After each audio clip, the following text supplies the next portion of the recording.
باسمك اللهم ندعو في غدو ورواح لك منا كل حمد في مساء وصباح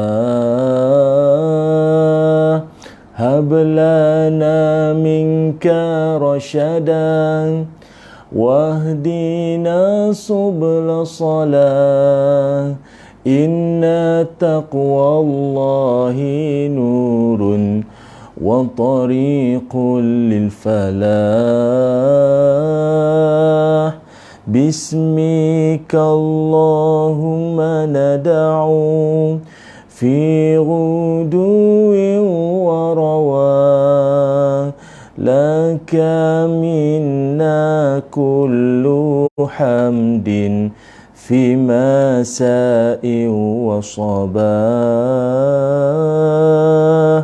هب لنا منك رشدا واهدنا سبل صلاح إن تقوى الله نور وطريق للفلاح باسمك اللهم ندعو في غدو ورواح لك منا كل حمد في مساء وصباح هب لنا منك رشدا واهدنا سبل صلاح إن تقوى الله نور وطريق للفلاح صلى الله على محمد صلى الله عليه وسلم صلى الله على محمد صلى الله عليه وسلم صلى الله على محمد صلى الله عليه وسلم صلى الله على محمد صلى الله عليه وسلم يا نبي سلام عليك يا رسول سلام عليك يا حبيبي سلام عليك صلوات الله عليك صلى الله على محمد صلى الله عليه وسلم صلى الله على محمد صلى الله عليه وسلم صلى الله على محمد صلى الله عليه وسلم اللهم صل على سيدنا محمد وعلى آل سيدنا محمد. Assalamualaikum warahmatullahi wabarakatuh. Alhamdulillahi rabbil alamin. Wassalatu wassalam ala rasulillah wa ala alihi wa sahbihi ajma'in. Qala rabbi shrah li sadri wa yassir li amri wahlul 'uqdatam min lisani yafqahu qawli. Allahumma iftah lana qulubana fi talabil ilmi warzuqna ikhlasu fihi wal amalu bihi wan nashru bihi hatta ya'tiyana al yaqin. Amin ya rabbal alamin. Amma ba'du. Alhamdulillah, syukur dan puji dipanjatkan kehadrat Allah Subhanahu wa taala dengan izin, ketentuan dan kasih sayangnya, dapatlah sama-sama kita bertemu pada live kuliah subuh pada pagi Jumaat yang penuh barakah ini, yang mana live kuliah subuh kita ini seperti biasa dibawakan oleh Yayasan Budi Ehsan Malaysia. Jadi kita menjemput kepada semua rakan-rakan para penonton, viewer, follower sekalian untuk sama-sama kita membantu pihak Yayasan Budi Ehsan Malaysia ini dalam usaha untuk menjayakan misi bagi membantu dan menyantuni golongan asnaf fakir miskin yang susah yang berada di luar sana. Lebih-lebih lagi apabila sedang berhadapan dengan penularan COVID-19 ini yang jumlahnya semakin hari semakin membimbangkan kita. Maka kesannya itu agak berat. Ada yang berpendapatan kurang daripada biasa. Tak ada pendapatan langsung. Jadi kita menyerulah kepada kawan-kawan penonton-penonton semua, jadikan peluang ini sebagai suatu peluang yang tidak dilepaskan, membantu dengan cara yang termampu. Dia kata nak keluar tak boleh, nak cari tabung, nak bagi sumbangan apa, tak apa, duduk di rumah diam-diam, anda boleh juga menyumbang menerusi Yayasan Budi Ehsan Malaysia ini, iaitu anda boleh tekan link yang telah saya sediakan di ruangan caption itu. Anda tekan saja donation tu, dan kemudian anda boleh terus menyumbang semampu, seikhlas hati masing-masing, insya-Allah. Dan kalau boleh saya mohon kawan-kawan yang menonton, macam biasalah, minta tolong share boleh. Tolong share video saya ini supaya dapat ditonton dan disaksikan oleh lebih ramai lagi kawan-kawan kita yang lain, kerana perkongsian saya ini sangatlah penting untuk kita kongsikan bersama. Tolong share. So kalau anda yang telah tekan share, anda letakkan di ruangan komen itu dan share. Artinya anda telah pun share dengan kawan-kawan yang lain. Dan kita nak raikan jugalah kawan-kawan kita sejak daripada awal pagi tadi ataupun awal permulaan live kita ini. Kita ada Nasra, Waalaikumsalam. Mazna Hashim, Waalaikumsalam. Sahabat Maya semua. Mar WKN, oh dia share kawan-kawan semua, terima kasih. Ni penonton setia. Sania Hamdan, Waalaikumsalam. Boleh tolong share juga kawan-kawan semua daripada lokasi mana, clear atau sebagaimana ni suara saya ni, dengar jelas ke atau macam mana ya. Lepas tu bagi tahu suara jelas atau macam mana. Terpaksa tinggalkan apa ni. Oh Emma Sam, terima kasih banyak. Putri Amani, selamat pagi. Macam kenal ya Putri Amani ni. Ya Allah, sompek lagi yang menegur ni okey, lagi Kalsum Karim, Waalaikumsalam. Sahabat-sahabat FB dari Singapura. Okey, terima kasih. Macam mana keadaan di Singapura sekarang ni? Moga semua dalam keadaan yang dipermudahkan oleh Allah ya. Kita pun rindu nak ke sana lagi ni. Azlan Zainal dari Bayan Baru, line clear, alhamdulillah. Cikgu Mas, suara kelas clear. Apa ni? Okey. Asia JD, Waalaikumsalam. Okey. Salam dari Virginia. Erianti Mawar. Jauh-jauh ni semua ni. Siapa lagi ni kawan-kawan kita ni? Mazlina Wahid dari Seremban, clear. Baik, saya tak sempatlah nak baca semuanya. Namun saya kira nak ambil keberkatan ni, nak ambil keberkatan pagi Jumaat. Apa kata kita mulakan kuliah kita ni dengan membaca surah Al-Kahfi 10 ayat saja. 10 ayat saja surah Al-Kahfi kita baca bersama-sama ya, together kita baca 10 ayat awal daripada surah Al-Kahfi. Boleh jom kita baca sikit sebelum kita mulakan kuliah kita. Apa ni? Oh, Coach Sasrizal pun ada sekali.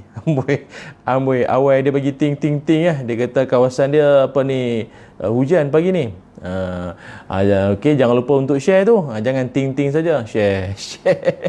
Okey, Sas, jom baca surah Kahfi jom. Ke dah baca dah semalam? Komenlah sikit ada di mana tu. Ni sahabat-sahabat saya semua ni. Okey, kita mulakan dengan surah Al-Kahfi 10 ayat saja, 10 ayat awal dari surah Al-Kahfi sama-sama. Bismillahirrahmanirrahim.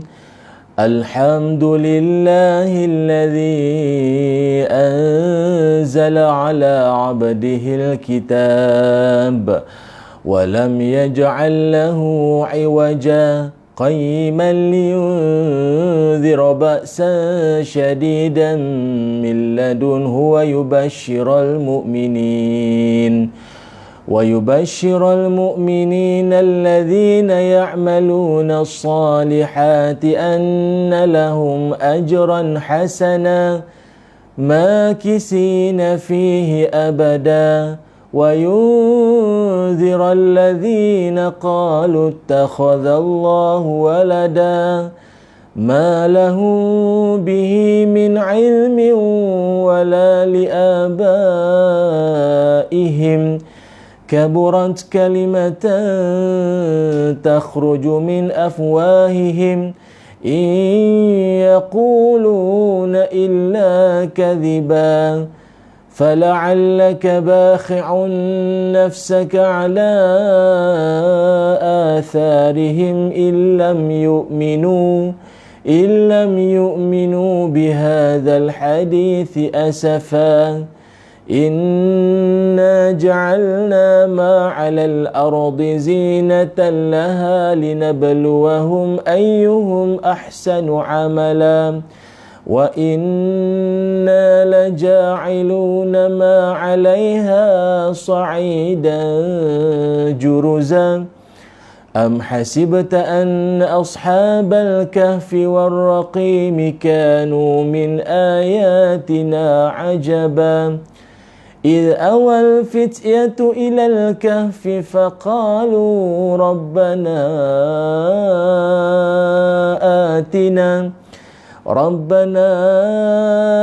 آتنا من لدنك رحمة وهيئ لنا من أمرنا رشدا إلى آخر الآية صدق الله العظيم.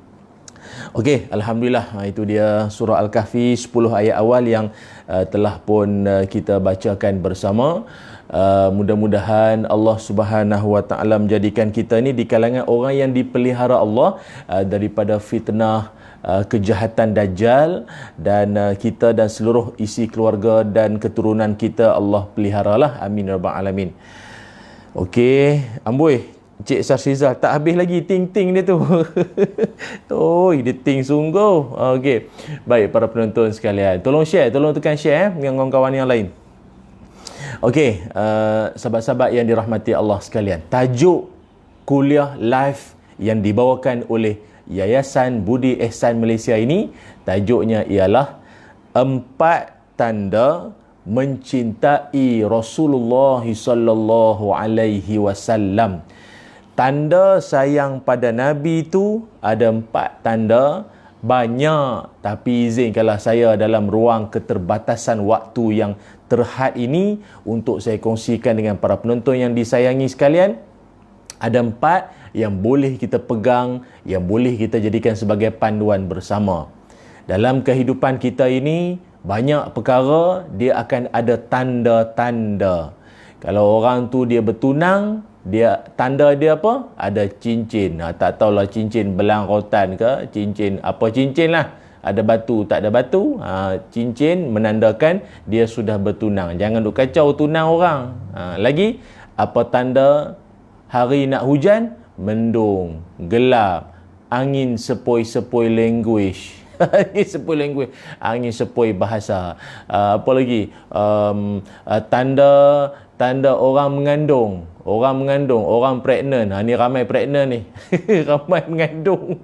Lama sangat duduk rumah. Jadi pakat ramai mengandung. Apa tanda-tanda dia? Iaitu dia ada morning sickness. Dia ada mabuk-mabuk, finin-finin, ataupun tandanya dia buat buku merah. Duk pergi check ke klinik kesihatan. Itu tanda-tandanya lah. Lagi apa lagi? Tanda orang berumah tangga, orang baru kahwin. Apa tandanya? Ada inai di jari. Ada inai di jarinya. Apa tanda orang mengantuk? Mata merah. Tanda orang mengantuk, matanya merah. Tapi tengok juga, ada orang kata mata merah ni ada 3 sebab. Pertama, minum ketum. Minum ketum, tu yang pertama.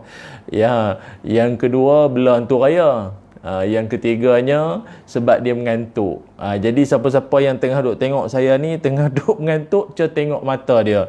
Mata merah sebab minum ketum ke? Na'udzubillah lah. Atau belah hantu raya, ataupun dia memang mengantuk. Dia kata, saya tak tahu Ustaz, asal pagi Jumaat mesti mengantuk. Tak tahulah apa aktiviti dia malam tadi, dia mengantuk sungguh pagi-pagi ni. Minta maaf lah Ustaz, minta maaf. Ujian fitnah Dajjal, dia kata. Pandai kata Dajjal pula.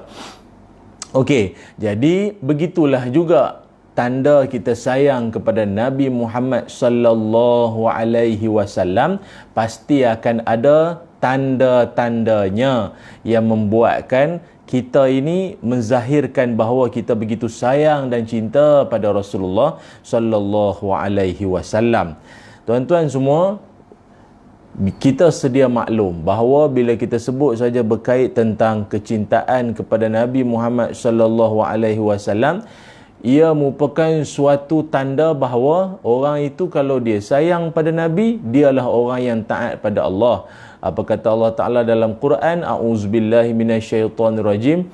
Qul in kuntum tuhibbunallaha fattabi'uni yuhibbukumullah. Katakanlah wahai Muhammad, jika kalian semua sayang dan cinta kepada Allah Subhanahu wa taala, maka mesti ikut Nabi Muhammad sallallahu alaihi wasallam, mesti ikut segala yang ditunjuk ajar oleh Nabi Muhammad sallallahu alaihi wasallam, baru namanya dia cinta, dia sayang pada Allah. Ada orang dia kata dia sayang pada Allah, tapi dia kata Nabi tak mau ikut. Pasal dia kata Nabi pun lebih kurang kita juga. Nabi pun itu ini, dia kata tak boleh. Tak boleh macam tu. Bila dah katanya ikut, itu adalah perintah daripada Allah Subhanahu wa taala, wajib kita ikut Nabi Muhammad sallallahu alaihi wasallam ataupun ittiba'. Ya, ittiba', mengikut sebiji apa yang Nabi sallallahu alaihi wasallam tunjukkan kepada kita. Dia zaman para sahabat-sahabat dulu, dia punya ikut apa yang Nabi ajar, Nabi tunjuk. Malah bukan setakat Nabi ajar, Nabi tunjuk, apa yang Nabi buat, dia memang ikut sejibi tau. Sejibi tu dia. Nak bagi tahu kata sebiji, sejibi, 110-30% dia ikut sungguh-sungguh Nabi. Dia sungguh-sungguh ikut Nabi. Sampaikan apa lauk kegemaran Nabi, apa yang Nabi, menu yang Nabi suka, diikut. Ada satu riwayat Sayyidina Anas bin Malik radhiyallahu an. Dia pernah sekali tu dia makan bersama dengan Nabi Muhammad sallallahu alaihi wasallam. Dia tengok Nabi bila makan. Nabi ni ada lauk-lauk menu-menu kegemaran Nabi. Satu ketika Nabi bila makan, ada satu lauk ni yang mana lauk tu dia berkuah, ada daging dan ada labu. Lalu Anas bin Malik radhiyallahu an kata beliau, aku tengok Nabi seolah-olah macam duk cari, duk cedok. Cedok apa ni? Nabi duk cari apa? Labu. Sebab dia lauk tu dia ada bersama dengannya, ada daging, ada labu. Rupanya Nabi duk cari apa? Nabi duk cari labu. Kata Anas bin Malik, mulai saat tu, tiap-tiap kali kalau aku makan, apalah makanan yang aku nak makan ni, kalau boleh, labu mesti ada. Labu mesti ada. Pasal apa? Pasal Nabi suka, aku pun suka. Oh, sampai macam tu. Jangankan kata isu semayang, selawat, zikir, wirid tu, itu dah memang telah ikut pun. Ini yang hal-hal menu-menu makanan yang Nabi suka, yang Nabi gemar, dia ikut sungguh-sungguh ikut. Itu belum cerita Ibnu Umar lagi. Ibnu Umar radhiyallahu an, dia ada satu perangai. Pernah satu ketika dia naik unta, ada katakan dia naik kuda, dia lalu di satu kawasan yang lapang. Tiba-tiba dia jalan kawasan tu, dia tunduk. Dia tunduk sikit. Dan perbuatan dia tunduk tu, ada sahabat lain duk tengok. Tak ada apa-apa sini, tiba tunduk ni lain macam. Tak apalah. Tiba dia berhenti satu tempat, lepas tu dia jalan balik. Jadi sahabat-sahabat lain tanya kepada Ibnu Umar radhiyallahu anhu ni, apa perbuatan dia ni apa sebab ni tiba-tiba dia tunduk berjalan, tiba berhenti semua.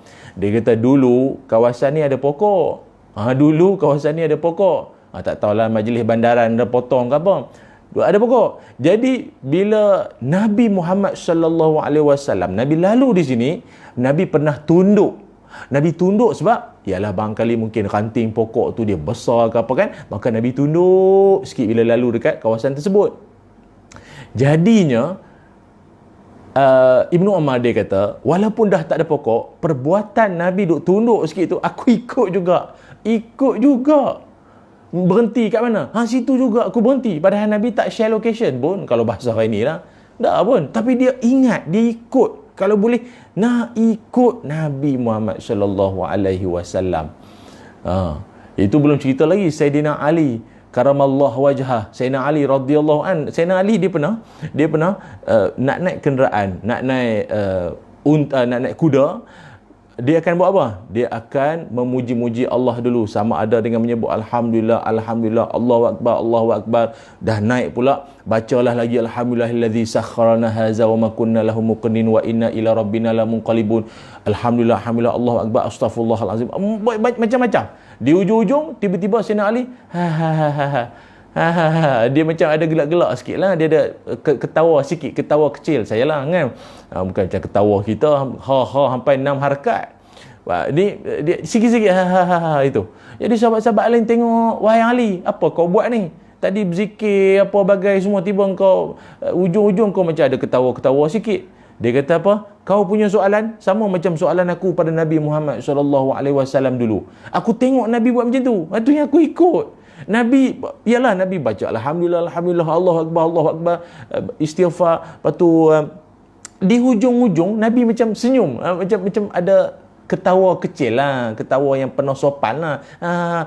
Kan. Jadi Sayyidina Ali pun tanya, ya Rasul, kenapa tuan hujung-hujung ada macam gelak-gelak sikit? Apa kata Nabi sallallahu alaihi wasallam? Aku telah dikhabarkan oleh malaikat bahawa tiap kali orang yang buat macam aku buat tadi ni, maknanya sebelum nak naik kenderaan dengan zikir, ingat Allah apa semua, dan perbuatannya itu, kata malaikat, telah diampunkan dosa-dosanya oleh Allah Subhanahu Wa Taala hanya kerana dia buat tu semua. Maka aku seronoklah umat aku yang buat perangai macam tu. Tiap-tiap kali naik kenderaan, dia baca doa, dia zikir, dia takbir. Aku seronok lah itu yang aku sikit tu. Seronok tu. Tengok Sayyidina Ali pun ikut. Jadi kawan-kawan, punyalah para sahabat Nabi Muhammad sallallahu alaihi wasallam ini begitu mengikut apa yang ditunjukkan oleh Nabi Muhammad sallallahu alaihi wasallam ini merupakan suatu tanda cinta yang begitu deep sekali, cinta yang begitu mendalam sekali, yang takkan ada siapa yang boleh menandingi kecintaan mereka. Maka dalam kesempatan ini, para penonton yang dirahmati Allah sekalian, saya nak kongsikan pada kita semua, pada diri kita masing-masing, apakah di antara tanda-tanda orang itu dia sayang pada Nabi Muhammad sallallahu alaihi wasallam. Sahabat kita ni Nur Hayati Ismail, Allahu Akbar. Ya. Sasriza Wan Fakrurin tahniah. Fakrul Syakirin, anak berumah tangga sahabat kita ni. Tahniah. Moga Allah pemudahkan walaupun dalam musim-musim Covid ni. Yang pentingnya Allah pemudahkan ya. Apa-apa juga urusan, pembantu saya, sahabat saya ni, masya-Allah ya. Okey. Kawan-kawan yang saya muliakan, apakah antara tanda-tanda ini kita boleh tengok pada diri masing-masing ni? Kita ada tak perangai-perangai ni semua tanda kita sayang, cinta pada Nabi? Ada orang dia sayang pada Nabi, dia selalu selawat. Ada orang dia sayang pada Nabi, dia buka lagu nasyid, Rasulullah dalam mengenangmu kami susuli lembaran sirahmu pahit getir. Cukup. Dia kata, ustaz nak ceramah ke nak nasyid? Nak nasyid. Jangan nak ceramah pula. Okey. Marah. Okey. Apa ni, ada orang dia sayang pada Nabi, dia pakai serban. Ada orang dia sayang pada Nabi, dia simpan janggut. Orang tanya, Ustaz, simpan janggut kau nak ikut wak doyok ke apa? Dah, aku simpan janggut bukan wak doyok. Aku ikut simpan Nabi pasal Nabi ada janggut, aku ada janggut lah. Oh gitu. Dia masing-masing punya cara melambangkan, menunjukkan, menzahirkan bahawa dia sayang pada Nabi sallallahu alaihi wasallam. Lalu dalam kesempatan ini 4 tanda orang sayang pada Nabi. Yang pertama sekali, orang yang sayangkan kepada Nabi Muhammad sallallahu alaihi wasallam, tanda paling jelas pada dia ialah iaitu dia suka sangat nak ambil tahu tentang latar belakang hidup, pahit hidup ataupun jatuh bangun atau bagaimana cabaran kehidupan Nabi Muhammad sallallahu alaihi wasallam. Orang sayang pada Nabi, pertama sekali dia suka untuk nak menelusuri sirah-sirah Nabi Muhammad sallallahu alaihi wasallam, perjalanan hidup Nabi, perang yang dilalui Nabi, pahit getir hidup dan pengorbanan yang dilalui, yang ditempuhi oleh Nabi Muhammad SAW ini adalah suatu benda yang sangat dia suka. Sama ada buku, kuliah, ceramah, seminar, apa yang berkait dengan sirah Nabi ini dia minat. Sebab itu kalau kita tengok orang yang sering kali baca tentang sirah Nabi ataupun sejarah Nabi Muhammad SAW ini, dia akan dapat ataupun dia akan dapati bahawa Nabi ini seorang yang sangatlah hebat, sampai diakui kehebatan Nabi. Sarjana Barat Michael Hart yang memposisikan Nabi Muhammad SAW itu sebagai manusia yang ranking pertama daripada 100 manusia paling berpengaruh dalam dunia. Ada sebab, kata Michael Hart, Muhammad ataupun Nabi Muhammad SAW ini, hebatnya baginda, hebatnya beliau ataupun hebatnya Nabi kita ini hanya kerana apa? Buat kerja 23 tahun, tapi dia punya hasil dia, wow, hasilnya boom, hasilnya memang terbaik. Tuan-tuan bayang, buat kerja 23 tahun. Ada orang kerja berpuluh tahun, 30, 40 tahun, tapi sama, tak ada perubahan pun. Belajar itu, belajar ini, kerja sana, kerja sini, tak ada apa perubahan pun, serupa itu lah. Kadang kita tengok ada kawan kita berapa tahun dulu, macam tu lah, tak ada perubahan, tak ada kemajuan dalam hidup. Tapi Nabi, dia berjaya bukan setakat mengubah kehidupan bangsa Arab yang dahulunya dikenali sebagai bangsa biadab kepada bangsa beradab, daripada bangsa yang dikenali sebagai belalang padang pasir kepada pengubah pencetus tamadun dunia. Ini hebat, 23 tahun Nabi buat kerja.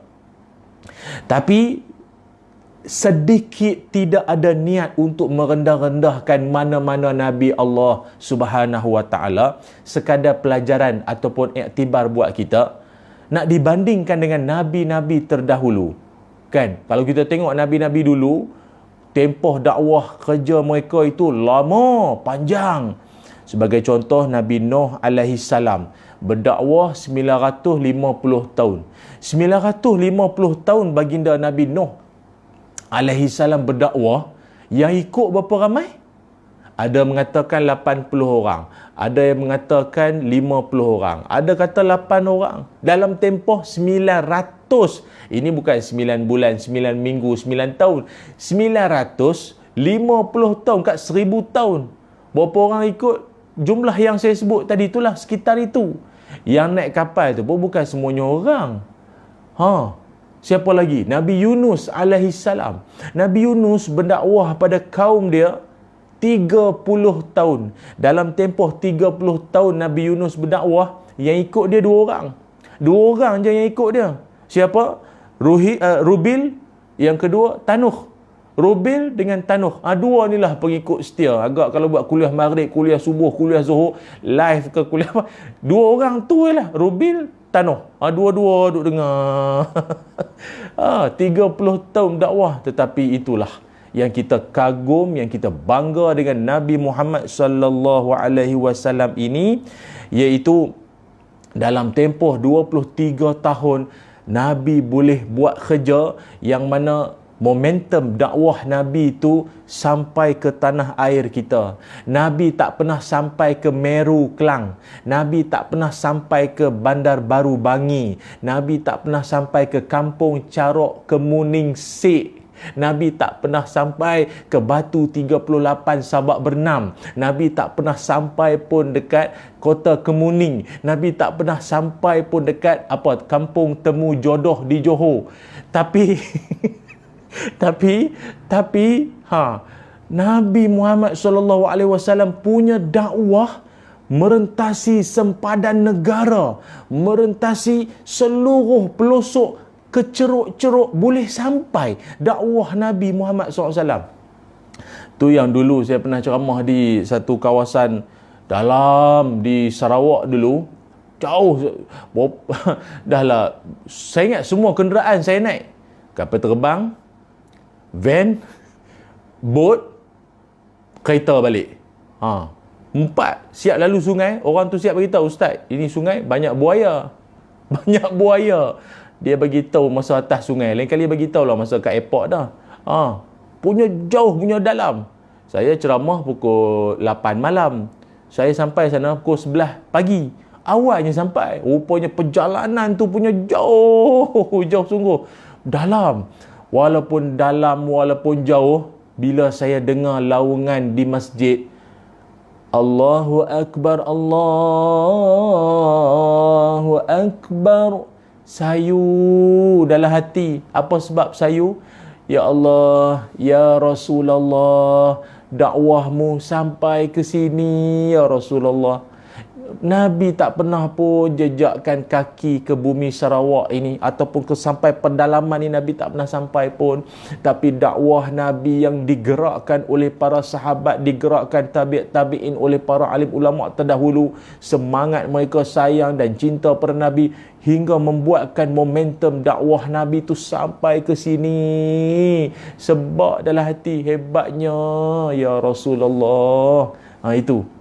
Sebab itu para penonton yang dirahmati Allah sekalian, tidak hairanlah mengapa Nabi sangat dikagumi seluruh dunia, malah yang bukan Islam ataupun non-Muslim atau not yet Muslim pun kagum dengan hebatnya Nabi Muhammad sallallahu alaihi wasallam. Namun, apakah yang ada pada diri Nabi yang membuatkan kehebatan Nabi ini sangat dikagumi oleh siapa saja yang mendengarkan riwayat hidup kisah sirah Nabi ini? Para alim ulama menyebutkan sebagai contoh dalam sirah Ibnu Hisham. Dalam sirah Ibnu Hisham ada menyebutkan Nabi Muhammad SAW ini antara modal awal yang telah dipertontonkan, yang ditonjolkan oleh Nabi SAW kepada umat bangsa Arab pada ketika itu. Modal yang ditunjukkan oleh Nabi ataupun akhlak yang dipamerkan Nabi, antara yang awal ialah, selain daripada Nabi seorang yang al-amin, jujur, Nabi juga mempamerkan sifat apa? Pertama, kasih sayang. Kasih sayang. Kasih sayang macam mana tuan-tuan? Dalam Quran Allah catatkan dalam iaitu dalam surah At-Taubah ayat 128, Allah berfirman, a'udzubillahi minasyaitonirrajim, laqad ja'akum rasulun min anfusikum azizun alaihi ma anittum harisun alaikum bil mu'minina raufur rahim. Sadaqallahul azim. Allah Ta'ala menyebutkan dalam ayat tersebut ada 3 sifat Nabi Muhammad sallallahu alaihi wasallam. Kawan-kawan saya yang menonton dekat live Facebook saya ataupun yang menonton saya dekat YouTube channel saya, Ustaz Ilyas Ismail Official, boleh tak tolong letak di ruangan komen 3 sifat Nabi yang sangat penyayang. Nabi juga, Nabi Muhammad sallallahu alaihi wasallam juga digelar sebagai Nabiur Rahmah, Nabi yang penyayang, Nabi yang memang caring, apa lagi, penyayang sungguh-sungguh. Nabi ni ada 3 bentuk penyayangnya Nabi dalam ayat ataupun dalam surah At-Taubah ayat 128 yang saya bacakan sebentar tadi. 3 bentuk penyayangnya Nabi itu, pertama sekali ialah Nabi sangatlah susah hati bila tengok orang dalam kesusahan. Nabi sangat susah hati kalau tengok ada orang yang dalam kesusahan. Nabi tak boleh tengok orang susah. Nabi rasa lemah, Nabi akan rasa susah hati kalau tengok ada orang dalam kesusahan, melarat, minta tolong. Nabi susah hati sangat. Itu yang pertama. Yang keduanya, sifat Nabi ni, Nabi sangat menginginkan kamu ini semua, kita semua. Nabi sangat menginginkan kita ini bahagia. Nabi nak tengok kita bahagia. Patutlah Nabi suruh kita jaga solat, jaga ibadah kita, tunaikan zakat, jaga silaturahim, taat pada Allah, jangan bergaduh, jangan bermusuh, jangan mengadu domba. Sebab Nabi nak tengok umat dia bahagia, umat dia saling sayang, menyayangi, mencintai satu sama lain. Lagi apa dalam ayat tersebut, Nabi juga bersifat apa? Sangat sayang kepada kamu, sangat sayang pada kamu. Tuan-tuan, ini merupakan suatu cinta yang sangat agung. Nabi mencintai orang-orang yang belum lagi lahir. Macam kita sayang pada mak bapak kita. Saya sayang pada mak saya sayang pada ayah saya sayang pada isteri saya. Sebab kita pernah bertemu di dunia, kita pernah hidup bersama dengan dia, maka timbul rasa cinta dan sayang, itu biasa. Tapi kita tak pernah jumpa Nabi Muhammad SAW. Kita tak pernah jumpa Nabi dan Nabi pun tak pernah jumpa kita. Tapi cinta Nabi pada kita telah pun bersemi, telah pun bertemu sejak dulu lagi. Ini merupakan bentuk cinta yang tiada tandingan dalam mana-mana bentuk cinta yang ada dalam dunia ini. Masya Allah, Nabi sayang kat kita. Lalu tak kala kita tak terlintas dalam hati kita sayang pada Nabi SAW. Nabi sanggup gadaikan nyawa, bermandi peluh dan darah. Nabi hampir-hampir nyaris maut hanya untuk menyampaikan dakwah pada kita. Senang-senang kita hari ini meninggalkan apa yang Nabi ajar. Senang-senang ada di kalangan kita meremeh-remehkan apa yang Nabi ajar. Senang-senang ada di kalangan kita yang menghina, yang mengutuk lagi Nabi Muhammad sallallahu alaihi wasallam. Wal-iazubillah, hatta orang ajak berselawat pun tak nak selawat. Orang ajak berselawat, Allahumma salli ala Sayyidina Muhammad wa ala ali Sayyidina Muhammad, pun tak nak ikut. Bila orang sebut Nabi Muhammad, dia tak sahut balik pun sallallahu alaihi wasallam. Dia tak sahut balik pun. Ingat tuan-tuan, ini suatu benda yang sangat kita bimbang. Sayangnya Nabi pada kita ni tiada tandingan. Sebab itu, kalau orang yang sayangkan Nabi Muhammad SAW, cinta pada Nabi, tanda yang pertama sekali ialah iaitu dia akan suka untuk menelusuri, mempelajari dan mengkaji akan sirah Nabi Muhammad sallallahu alaihi wasallam. Itu yang pertama. Yang kedua, tanda kita kalau benar sayangkan Nabi Muhammad sallallahu alaihi wasallam, tanda kita sayang kepada baginda Nabi ialah yang keduanya, iaitu kita juga sayang kepada para sahabat-sahabat Nabi Muhammad sallallahu alaihi wasallam ridwanullah alaihim ajma'in. Ya, termasuklah ahli keluarga Nabi dan juga para sahabat-sahabat Nabi. Mesti sayang pada sahabat-sahabat Nabi, mesti ada rasa terima kasih kepada para sahabat-sahabat Nabi. Tuan-tuan yang saya muliakan, sahabat-sahabat Nabi ini bukan golongan manusia biasa-biasa, tuan-tuan kena tahu. Tuan-tuan kena tahu bahawa sahabat-sahabat Nabi ini bukan golongan biasa-biasa. Allah Subhanahu wa taala memuji golongan-golongan Muhajirin dan Ansar maupun sahabat-sahabat Nabi ini, mereka ini dalam Quran. Allah puji sahabat-sahabat Nabi ni dalam Quran. Kalau tuan-tuan baca, pernah satu hari Sa'ad bin Abi Waqqas, antara 10 sahabat Nabi yang utama yang dijanjikan syurga, Al-Mubashirin Bil Jannah tu kan, 10 sahabat Nabi yang dijamin syurga itu, ada satu kata-kata dia yang sangat menyentuh jiwa lah. Kata beliau, manusia ni ada 3 kelompok. Okey? Dengar baik-baik kawan-kawan, dengar baik-baik. Kata Sa'ad bin Abi Waqqas, manusia ini dia ada 3 kelompok. Kemudian dia kata, 2 kelompok telah pun berlalu. Dan tinggal satu lagi kelompok, maka alangkah bagusnya kalau kalian semua termasuk dalam kelompok yang satu ini. Baik, kita tengok. Siapakah 2 golongan kelompok yang telah pun berlalu ini? Pertama sekali, Allah Ta'ala sebut dalam Quran, surah Al-Hashr ayat 8. Tolong tulis, tolong tulis. Tolong catat, tolong catat. Surah Al-Hasyr ayat 8. Allah Subhanahu wa taala berfirman, a'udzubillahi minasyaitonirrajim. Lil fuqara'il muhajirin alladhina ukhriju min diyarihim wa amwalihim yabtaghuna fadlan minallahi wa ridwana wa yansuruna Allah wa rasulahu ulaika humus sadiqun.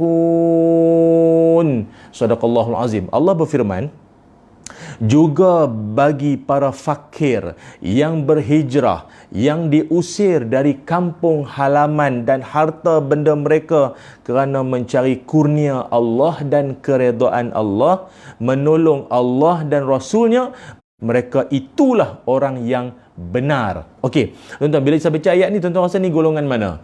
Surah Al-Hasyr ayat 8 ni yang kita baca tadi ni, yang diusir daripada kampung halaman, yang sanggup tinggalkan harta benda kerana nak mencari redha Allah dan cari kurnia Allah, dan kata Allah, mereka itulah orang yang benar. Tuan-tuan agak ni golongan mana? Boleh letaklah di ruangan komen, saya nak tengok. Cuba letak di ruangan komen, nanti saya bacakan nama tuan-tuan yang jawabnya betul. Ni golongan mana? Golongan mana? Ya, golongan sahabat Nabi lah, tapi golongan yang mana? Yang Allah Ta'ala sebut dalam Quran, yang dimaksudkan dalam ayat ni golongan mana? Ada yang jawab dah? Ya, tepat sekali. Iaitu golongan muhajirin. Golongan muhajirin. Nasrul Naim. Laju cek jawab no. Nasrul Naim. Betul. Iaitu Rosni Talib pun sama. Golongan muhajirin lah yang Allah Subhanahu wa taala maksudkan dalam ayat ini. Golongan muhajirin. Allah puji, Allah sebut golongan ini dalam Quran. Hebat. Sahabat Nabi ni Allah Taala sebut dalam Quran, kira hebat. Hebat sangat. Kemudian Sa'ad bin Abi Waqqas radhiyallahu an, dia bacakan ayat Quran yang lain pula. Dia bacakan ayat Quran yang lain pula, iaitu dia membacakan surah Al-Hasyr ayat 9. Tadi ayat 8, kemudian diikuti ayat 9 pula. Dia baca, a'udzubillahi minasyaitonirrajim. Walladzina tabawwa'ud dara wal imana min qablihim yuhibbuna man hajara ilaihim wa la yajiduna fi sudurihim وَلَا يَجِدُونَ فِي صُدُورِهِمْ حَاجَةً مِّمَّا أُوتُوا وَيُؤْثِرُونَ عَلَى أَنفُسِهِمْ وَلَوْ كَانَ بِهِمْ خَصَاصَةٌ.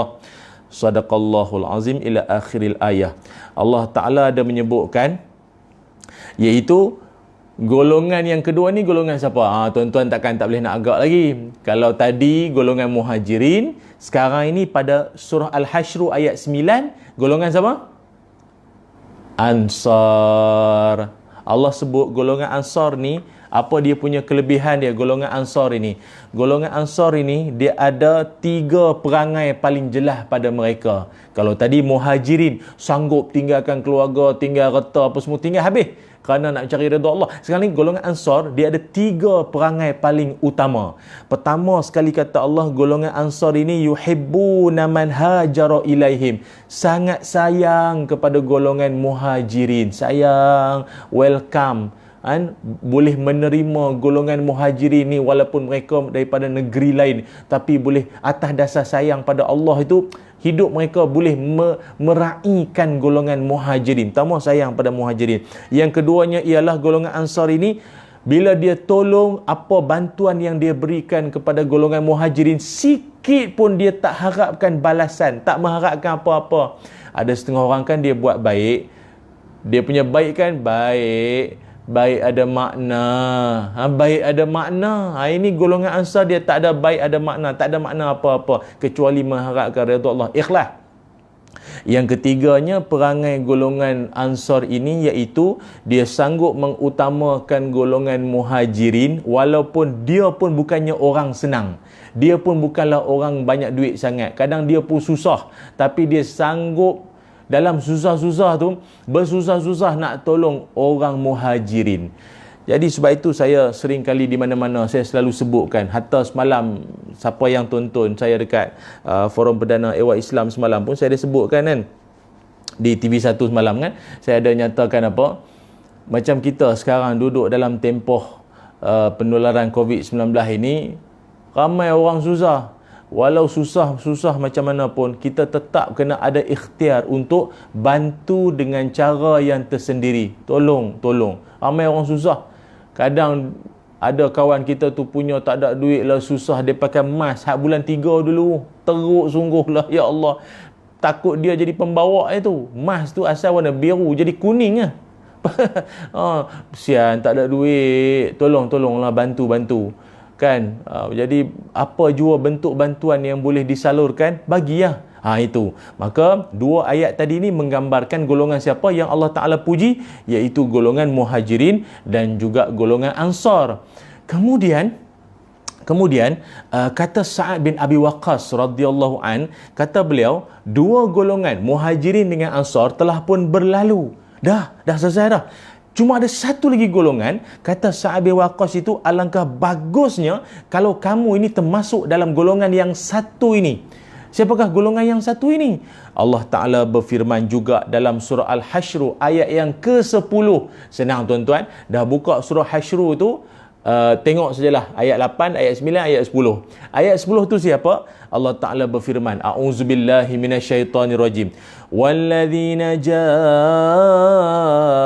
min ba'dihim yaquluna rabbana ighfir lana wal ikhwanina alladzina sabaquna bil iman wa la taj'al fi qulubina ghillan lil ladzina amanu rabbana innaka raufur rahim. Sadaqallahul azim. Allah berfirman, kata Allah, dan orang yang datang sesudah mereka, iaitu sesudah muhajirin dan ansar, mereka pun berdoa kepada Allah, wahai Tuhan kami, ampunkan kami dan juga saudara seiman kami sebelum kami. Jangan kau membiarkan wujudnya dengki dalam hati kami terhadap mereka dahulu. Tuhan kami, sesungguhnya Engkau Maha Penyantun lagi Maha Penyayang. Sadaqallahul azim. Siapakah golongan tersebut? Kita yang dimaksudkan itu. Kitalah golongannya. Maka Sa'ad bin Abi Waqqas mengajarkan bahawa kalian kena masuk dalam golongan ini. Golongan yang sering kali berdoa tu jangan duk tinggal. Kita kadang-kadang ada orang bila dia baca kisah-kisah orang-orang terdahulu, timbul dalam hati dia kedengkian, timbul dalam hati dia perangai sifat yang kurang senang. Ada orang dia kata, saya hidup saya sayang Nabi lah, saya ikut Nabi lah. Sahabat saya tak ikut. Sahabat pun bukan semuanya betul sangat pun. Saya tak ikut sahabat. Hello brother. Kan hello brother tu. Ingat tau. Ada orang dia kata apa? Saya semayang, saya solat, saya ikut Nabi. Saya solat, saya ikut Nabi. Betul. Bagus. Memang sembahyang ikut Nabi. Tu memang betul. Betul bak hang. Betul bak hang. Sungguh sembahyang memang kena ikut Nabi. Sallu kama ra'aitumuni usalli. Solatlah kamu sebagaimana kamu tengok aku solat. Itu memang Nabi sebut. Tapi persoalannya sekarang, di kalangan kita siapa yang pernah tengok Nabi sembahyang? Siapa pernah tengok Nabi sembahyang? Ada pernah tengok Nabi sembahyang? Kita. Ada di kalangan kita pernah tengok Nabi sembahyang? Tak pernah kan? Yang tengok siapa? Sahabat Nabi. Jadi, kalau dah yang tengok tu sahabat Nabi, maka yang paling alim, paling arif tentang bagaimana gerak-geri perlakuan solat Nabi tu siapa? Kalau bukan sahabat-sahabat Nabi. Jadi kena ikutlah sahabat Nabi. Kena sayang pada sahabat Nabi. Jasa mereka dalam meriwayatkan hadis-hadis dan meriwayatkan apa yang telah disampaikan Nabi itu, kita kena sanjung. Kita kena ikut, kena sayang, berterima kasih, hargai sahabat-sahabat Nabi Muhammad SAW. Tu ceritanya. Jadi ini yang kita nak tekankan supaya jangan ada di kalangan kita golongan pembenci-pembenci sahabat-sahabat Nabi. Jangan ada golongan begitu. Dalam Islam, agama Islam adalah agama kasih sayang, tidak mengajar benci-benci sesama kita. Tidak. Hatta kalau kita dengan non-Muslim pun, kita bukan disuruh benci, malah kita disuruh doakan mereka supaya terbuka hati menerima hidayah Allah Subhanahu Wa Taala. Dan kelebihan sahabat Nabi ni terlalulah banyak. Okey, mungkin dalam kesempatan yang lain boleh saya sambung. Okey, itu yang kedua. Yang ketiga, tanda orang cinta dan sayang kepada Nabi Muhammad sallallahu alaihi wasallam. Apa tanda sayang kepada baginda Nabi? Okey, sebelum saya nak sebutkan yang ketiga dan yang keempat, saya nak mewawarkan kepada seluruh para penonton yang dirahmati Allah sekalian, yang menonton saya menerusi live Facebook ataupun YouTube channel saya, Ustaz Ilyas Ismail. Saya nak wawarkan yang live kita ini ataupun live kuliah online subuh kita ini dibawakan oleh Yayasan Budi Ehsan Malaysia, dan saya menjemput para penonton, viewers sekalian semua untuk jom kita membantu pihak Yayasan Budi Ehsan ini dalam usaha untuk menyantuni, membantu golongan asnaf yang dalam kesusahan, yang mereka juga sebagaimana kita yang berhadapan situasi COVID-19 ini, maka ada yang lebih teruk, ada yang lebih susah di luar sana. Mudah-mudahan dengan sumbangan tuan-tuan yang anda boleh lakukan menerusi, anda tekan saja link yang telah saya sediakan di ruangan caption itu. Anda tekan saja link itu yang telah saya sediakan. Anda boleh terus menyumbang dengan seikhlas, semampu yang anda nak. Mudah-mudahan apa yang kita lakukan pada hari ini, bantuan yang kita berikan ini, Allah akan bantu kita kelak di hari akhirat nanti, insya-Allah. Okey. Yang ketiga, apa tanda kita sayang kepada Nabi Muhammad sallallahu alaihi wasallam? Tanda kita sayang kepada baginda Nabi yang ketiganya ialah sangat marah dan sangat sensitif apabila ada cubaan-cubaan, ada mana-mana orang yang cuba untuk nak menghina Nabi Muhammad sallallahu alaihi wasallam, kita akan rasa sangat marah dan kita akan rasa sangat tak puas hati, dan kita kecam perangai macam ni yang jenis menghina sunnah-sunnah Nabi Muhammad sallallahu alaihi wasallam ataupun menghina batang tubuh Nabi sendiri. Kita sangat marah dan kita sangat benci perangai macam ni. Itu tanda sayang pada Nabi. Kalau orang yang tak berapa sayang pada Nabi, marilah negara tak tahulah Perancis ke mana pun, dia duk kutuk ke, dia hina Nabi, dia tak ada rasa apa. Dia kata tak apalah, orang tu pun dah meninggal dah. Dia kata orang tu dah meninggal dah. Kan? Kalau orang maki ke, orang hina pun apa mau kisah. Orang macam ni tak ada rasa cinta pada Nabi SAW. Kita tuan-tuan, jangankan kata Nabi, mak bapak kita yang telah meninggal dunia, ada mana-mana orang cuba nak cakap, nak sebut pasal orang tua kita, apa perasaan kita? Apa perasaan kita? Tengok, kalau dia cakap yang elok, okey, puji, doakan, baik-baik ayat, okey. Tapi kalau dia ayat seolah-olah macam nak mengutuk orang tua kita yang telah meninggal dunia tu, ada marah tak? Ada marah tak? Kita mesti marah. Itu bapa kita, ibu kita.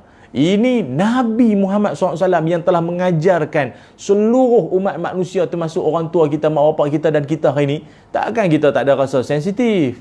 Saya nak kongsi dengan para penonton semua. Perangai suka duk menghina ni adalah perangai yang teramat buruk. Dalam kehidupan, kita ni tak boleh hina banyak benda. Banyak benda kita tak boleh nak hina, tak boleh. Tak boleh mengutuk, menghina, tak boleh. Pertama, tak boleh menghina Allah Subhanahu Wa Taala. Mungkin ada orang dia kata, takkan ada orang tergamak nak hina Allah kot. Tak. Kadang apa yang Allah Taala suruh, dia petikai. Itu pun bentuk penghinaan. Seolah-olah dia rasa dia lagi cerdik dari Allah. Itu pertama, hina pada Allah. Yang kedua, hina pada Nabi Muhammad SAW. Hina pada Nabi ni termasuklah seolah-olah dia mempertikai segala yang dibawa, yang diajar, yang ditunjuk oleh Nabi ni. Dia duk petikai.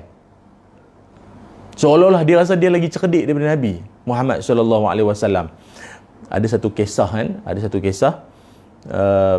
dulunya ada satu orang laki-laki ni, ketika mana ada hadis yang saya ingat tuan-tuan pun pernah dengar, hadis berkaitan Nabi Muhammad SAW ada mengajarkan bahawa orang yang hadir ke majlis-majlis ilmu, kan, orang yang pergi ke majlis ilmu, dalam hadis Nabi bersabda, man salaka tariqan yaltamisu fihi ilman sahalallahu lahu tariqan ilal jannah. Siapa-siapa yang pergi menuntut ilmu, nescaya Allah akan lorongkan laluan yang mudah untuk dia masuk ke syurga nanti. Kemudian sambungannya, wa innal malaikata latad'u ajnihataha ridan li talibil ilmi. Sambungannya kata Nabi, kerana sesungguhnya para malaikat meletakkan sayap-sayap mereka kepada para penuntut-penuntut ilmu, kerana sayangnya para malaikat kepada penuntut ilmu itu. Okey, maknanya kita pergi menuntut ilmu, malaikat akan memayungi orang-orang yang penuntut-penuntut ilmu ni semua. Dia akan memayungi orang yang pergi menuntut ilmu, belajar ni semua.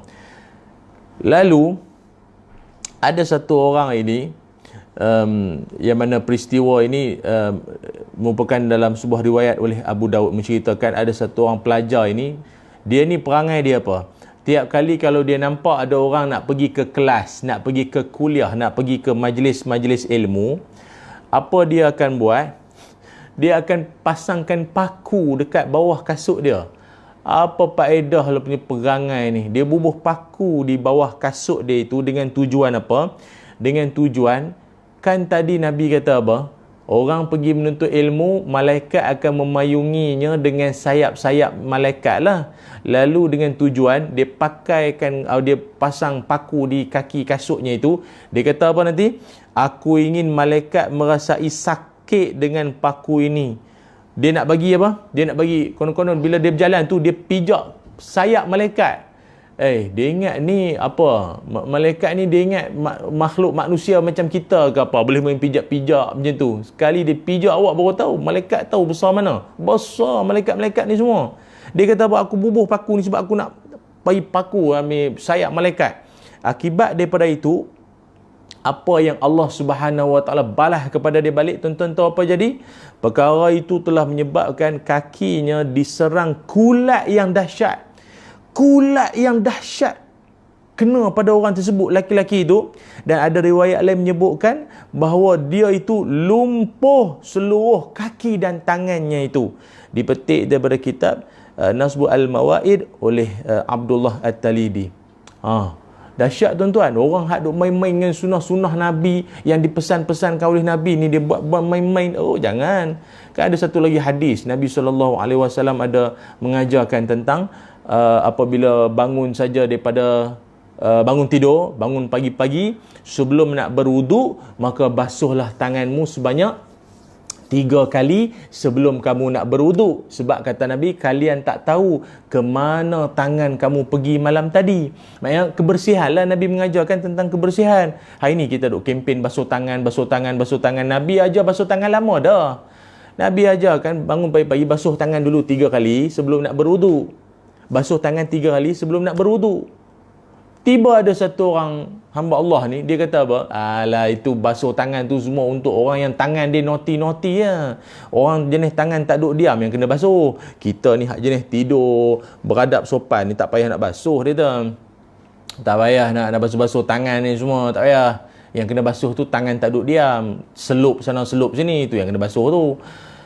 Akibat kerana dia berkata demikian, seolah dia menghina apa yang telah Nabi ajarkan. Satu malam dia tidur malam tu, pagi esok dia bangun, tangan dia dalam punggung. Badan, tangan dia tu dalam punggung dia, tahu, dalam punggung dia. Sampai dia pergi mana-mana pun melekat dia punya tangan tu dalam punggung. Tak tahulah macam mana nak buat dia operate ke apa, lepas tu nak kena keluarkan balik. Masuk sampai ke pergelangan tangan ni, dalam punggung dia, tangan dia melekat. Tuan-tuan bayanglah, ya Allah, seolah-olah satu benda aib yang berlaku pada dia akibat kerana dia ni menghina sunnah Nabi ataupun apa yang diajarkan oleh Nabi Muhammad sallallahu alaihi wasallam. Baik itu jangan main-main. Oh kawan-kawan, tolong. Kita kalau yalah, maknanya kalau ada di kalangan kawan-kawan yang tak buat sunnah tu, jangan petikaikan, jangan duk hina orang yang buat. Nampak kawan simpan janggut, dia kata, mana kambing tadi? Kambing, dia kata. Mana tadi aku nampak kambing tadi? Pasal apa? Kawan tu ada janggut, kambing kan ada janggut. Dia kata kambing kawan tu. Jangan duk hina. Simpan janggut ke, apa-apa menghina ni, jangan. Kerana balasan dia teruk sangat nanti Allah akan kenakan bagi orang yang menghina sunnah Nabi Muhammad sallallahu alaihi wasallam. Tu yang keberapa? Yang ketiga. Dan yang keempat, yang terakhir, iaitu tanda orang cinta, tanda orang sayang kepada Nabi Muhammad sallallahu alaihi wasallam. Tandanya itu yang keempatnya ialah dia menghidupkan sunnah Nabi. Menghidupkan sunnah Nabi Muhammad sallallahu alaihi wasallam. Dalam satu hadis daripada Amr bin Auf bin Zaid Al-Muzani radhiyallahu an, bahawa Rasulullah sallallahu alaihi wasallam bersabda, kata Nabi, man ahya sunnatan min sunnati fa'amila bihan nasu kana lahu mithlu ajri man amila biha la yanqusu min ujurihim syai'a. Kata Nabi Muhammad sallallahu alaihi wasallam, sabda Nabi, sesiapa yang menghidupkan satu sunnah, Nabi kata apa? Siapa yang menghidupkan satu sunnah daripada sunnah-sunnahku yang dilupai amalannya itu, kemudian diamalkan oleh manusia lain, maka dia akan mendapatkan pahala seperti orang-orang yang mengamalkannya dengan tidak mengurangkan sikit pun dia punya mereka punya pahala. Riwayat Imam Ibnu Majah. Ini merupakan suatu pelajaran penting yang nak bagi tahu pada kawan-kawan semua bahawa Nabi SAW memberikan satu jaminan. Nabi memberikan satu pesanan kepada kita. Siapa-siapa yang menghidupkan satu sunnah Nabi, lepas tu orang lain tengok, orang lain tiru, orang lain ikut, disebabkan kita buat, orang lain ikut, ganjaran dia apa? Kita akan mendapat pahala. Semua orang hak buat. Semua orang yang buat tu, kita tumpang pahala, kita dapat pahala dia selagi dia duk buat, tanpa mengurangkan pahala dia lah. Tuan-tuan bayangkanlah, mungkin ada kawan-kawan kita, dia pakai berpakaian putih pada hari Jumaat, ataupun dia baca surah Al-Kahfi pada hari Jumaat, ataupun dia membanyakkan selawat pada hari Jumaat, dan diikuti oleh kawan-kawan yang lain. Dia banyak berselawat. Sebab tu saya pesan kawan-kawan, kita ada Facebook, ada Instagram, ada Twitter, ada WhatsApp group. Loh, senangnya nak buat pahala, nak dapat pahala sunnah tu senangnya. Bagi tahu dalam grup WhatsApp semua. Kawan-kawan, salam Jumaat, jom baca surah Al-Kahfi. Jom baca surah Kahfi. Tuan-tuan bayang siapa-siapa yang view, yang tengok, yang tonton, selagi mereka beramal dengan apa saranan kita tadi tu, kita akan dapat pahala. Ya Allah, nak kawan-kawan pula follower ramai, share ramai. Ya Allah, ramai, banyaknya pahala tuan-tuan akan dapat dan dapat banyaknya. Ni macam kuliah yang saya buat ni, kuliah yang dilangsungkan ini, tuan-tuan share. Lepas tu orang lain pula dapat satu ilmu pagi ni, walaupun kita kongsi 4 benda, dia dapat satu cukup lah, tapi dia duk amal sunnah pula. Ya Allah, pahala berpanjangannya, pahala tak berhenti walau kita dah meninggal dunia. Itu pentingnya. Maka Nabi Muhammad sallallahu alaihi wasallam nak bagi galakan pada kita, jangan duk tinggal sunnah-sunnah yang telah pun ditinggalkan oleh baginda Nabi sebagai amalan kita bersama. Dan ada satu amalan yang saya nak kongsi dengan para penonton semua dalam bab amalan-amalan sunnah ni, kalau boleh semayang-semayang sunat. Ada rezeki, ada peluang, dan cari peluang. Macam kita hari ni ataupun dalam kesempatan sekarang lah yang menonton saya waktu ini, kita ni nanti solat sunat duha. Okey, solat sunat duha. Jangan tinggal. solat sunat duha tu jangan ditinggalkan. Dah lah baca surah Kahfi, banyak selawat, lepas tu solat sunat duha, solat sunat ni jangan ditinggalkan. Ada satu hadis Nabi SAW merupakan sebuah hadis qudsi yang mana Allah Ta'ala berfirman, dengar baik-baik, hadis qudsi, Allah berfirman melalui lisan Nabi, kata Allah Ta'ala, wa ma taqarraba ilayya abdi bisyai'in ahabba ilayya mimma aftaratu alaihi. Kata Allah Ta'ala, tidaklah hamba-Ku mendekatiku dengan amalan yang lebih aku sukai daripada dia mengerjakan apa yang telah aku fardukan ke atasnya. Wa ma yazalu 'abdi yataqarrabu ilayya bin nawafil hatta uhibbahu. Dan sentiasalah hamba-Ku mendekatkan dirinya kepadaku dengan melakukan amalan-amalan sunat sampailah aku cinta padanya. Riwayat Imam Al-Bukhari. Nampak? Allah Ta'ala bagi jaminan apa? Aku sayang, aku cinta siapa-siapa yang buat amalan-amalan sunat, amalan tambahan. Yang fardu dia dah buat, lepas tu dia buat yang sunat-sunat, dia buat. Aku sayang pada dia. Allah Ta'ala kata apa? Aku sayang pada hamba tersebut. Buatlah.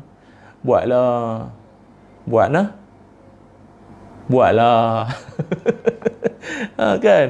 Ya Allah, mudahnya nak dapat pahala, mudahnya nak zahirkan bahawa sayang pada Nabi itu dengan pelbagai cara dan jalan. Okey, tuan-tuan, cukup sekadar ini saja dahulu. Tapi jangan risau, jangan bersedih hati. Mungkin ada yang baru bersama dengan saya, dia kata, Allah Ustaz, habis dah. Tak apalah. Jangan risau. Esok pagi saya akan muncul lagi, insya-Allah. Esok pagi kuliah subuh dibawakan oleh Yayasan Budi Ehsan Malaysia. Esok pagi, jangan lupa, jam 7 pagi kita akan bersiaran lagi, kita akan live Facebook esok lagi pagi insya-Allah. Jangan lupa bagi tahu kawan-kawan, Ustaz Ilyas, saya akan live ataupun kuliah subuh online lagi esok jam 7 pagi. Okey? Dan semua yang telah saya kongsikan ini, tolong share dengan kawan-kawan semua. Semoga pahala kita ni berpanjangan mengalir hinggalah melambangkan bahawa kita sayang kepada Nabi Muhammad sallallahu alaihi wasallam. Baiklah, kita sama-sama akhiri dengan doa. Bismillahirrahmanirrahim. Allahumma salli ala sayyidina Muhammad wa ala ali sayyidina Muhammad. Allahumma inna nas'aluka ilman nafi'a wa rizqan tayyiba wa amalan mutaqabbala. Allahumma aghnina bil ilmi wa zayyinna bil hilmi wa akrimna bit taqwa wa jammilna bil afiyah. Ya Allah, ampunkanlah dosa-dosa kami, ampunkan dosa-dosa kedua ibu bapa kami, jauhkanlah kami daripada segala bentuk penyakit wabak yang berbahaya. Ya Allah, jadikan kami di kalangan orang-orang yang mendapat peliharaanmu. Ya Allah, senantiasa jadikan kami jua di kalangan orang-orang yang senantiasa subur hati kami dengan cinta kepada Nabi Muhammad sallallahu alaihi wasallam dan mengikut segala yang diajar oleh Nabi hinggalah kami dapat kembali bertemu dengan Nabi di dalam syurga nanti. Ya Allah, ya zal jalali wal ikram, wa sallallahu ala sayyidina Muhammad walhamdulillahi rabbil alamin. Alhamdulillah, terima kasih semua. Semoga kita dapat bertemu lagi esok insya-Allah. Okey, dalam kuliah subuh online. Terima kasih kepada semua kawan-kawan yang menonton, yang komen ramai ni, tak sempat saya nak baca dah. Okey, kita jumpa esok dengan tajuk yang menarik. Apa tajuknya? Tunggu. Assalamualaikum warahmatullahi wabarakatuh.